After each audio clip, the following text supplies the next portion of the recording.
I had the opportunity to testify before a bipartisan committee of Congress on the reauthorization of the Elementary and Secondary Education Act. And it was dealing with, or how to deal with, cyberbullying. One of the things that I heard the administration say is that this is not our job. Our job is to educate these kids at school because cyberbullying is taking place off campus, not on campus. So that's not our job. That's the job of the parent. I said, you need to make it your job Mm-hmm. because you have access to these kids 40% of their waking hours. Most of these relationships are formed at school, and there was a time when you could leave school and leave the bully behind.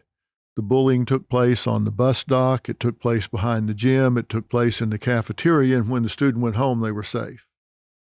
Now, the cyberbully can follow them home, and the parent thinks they're back there in their bedroom doing their homework when in fact they're on some chat group or whatever from school with people saying, "We hate you, you're ugly, kill yourself."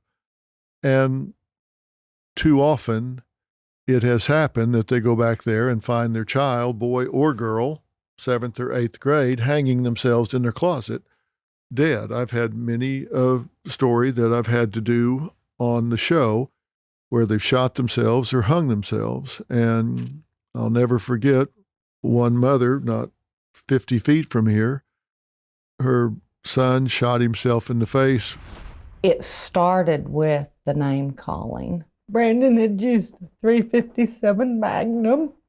When I saw him, the first thought that went through my mind is he looks on the outside now like he has felt on the inside for so long. These were all kids from school saying terrible things to him on the internet.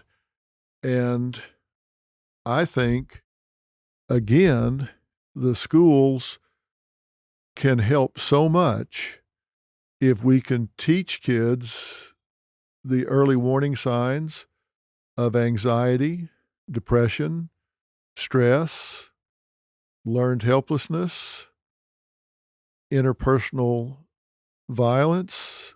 You get these kids in seventh or eighth grade and they get in these relationships and think, oh my God, I'm loved so much because he's calling me 50 times an hour. They don't realize there's early warning signs of abuse here. You need to spot this and recognize it, and how to deal with a bully, how to defuse a bullying situation, bystander responsibilities when there are bullying situations, how to cope with these things. And it's not going to happen in the schools until you put the money behind it so it becomes part of the curriculum. You got to set aside 20 minutes a day, 30 minutes a day, 3 days a week, or something like that to teach them the basic tenets of recognizing these red flags and what to do about it when they see it.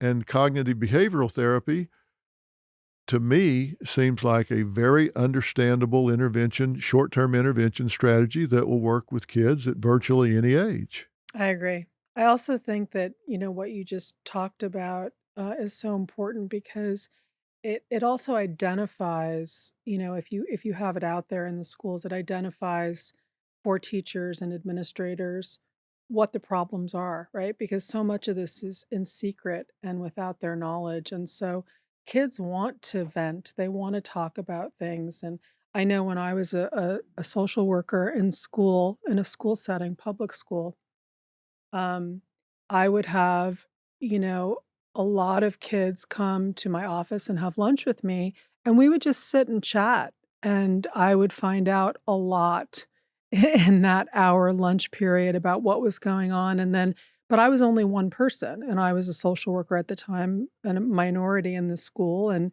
you know, they don't wanna hear the problems, they don't really want to hear it. So I think if universally we did this in schools and it was just part of the curriculum, that would be amazing. Yeah, if they can just teach kids just some of the basic tenets of cognitive behavior therapy, how to reframe their internal dialogue. Don't assume you can read the minds of the person that you're dealing with. Don't assume that you can predict the future. Don't catastrophize. Don't label. Don't discount positives about yourself. Learn to accept compliments from other people. Stop negative filtering. All of these things, and teach them the 4 criteria for a rational thought so they can test their thinking if they don't have the wherewithal to go talk to somebody. All the different things can make a huge difference. And we don't know when our thoughts are distorted either. No, So not unless you unless test we, them. yeah, exactly. Get them, if nothing else, to stop playing the what if game Mm. and realize, let's live in the moment and get through. There are so many important things they can teach them. I think if we would start doing some of these things instead of coddling these kids, I think we would have a much better chance of preparing them for life and them succeeding. But that's not going to happen unless you put money and time behind it. And they did some of that in the last reauthorization after we had the hearings, but that was at elementary and secondary level. We'll see how much difference it makes. But now the pendulum seems to have swung the other way. So, well, I'll conclude this conversation by saying I think I speak for Dina Manion as well as myself. We're not here to discount anybody's experience in any way, in anything. There are legitimate traumas, no question about it. We're not saying that. There are triggers that people can walk right into and have a genuine bad response. We're just saying that trigger's gotten to be a hair trigger. And real trauma is being lost in hypersensitivity with so many things that are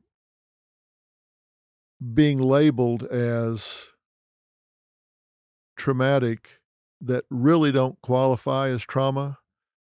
And if everybody can complain about anything that makes them even moderately uncomfortable, rather than learning to deal with that discomfort so they can take it in stride, they're going to have a rough ride when they get out of college. And college should prepare people to deal with the real world.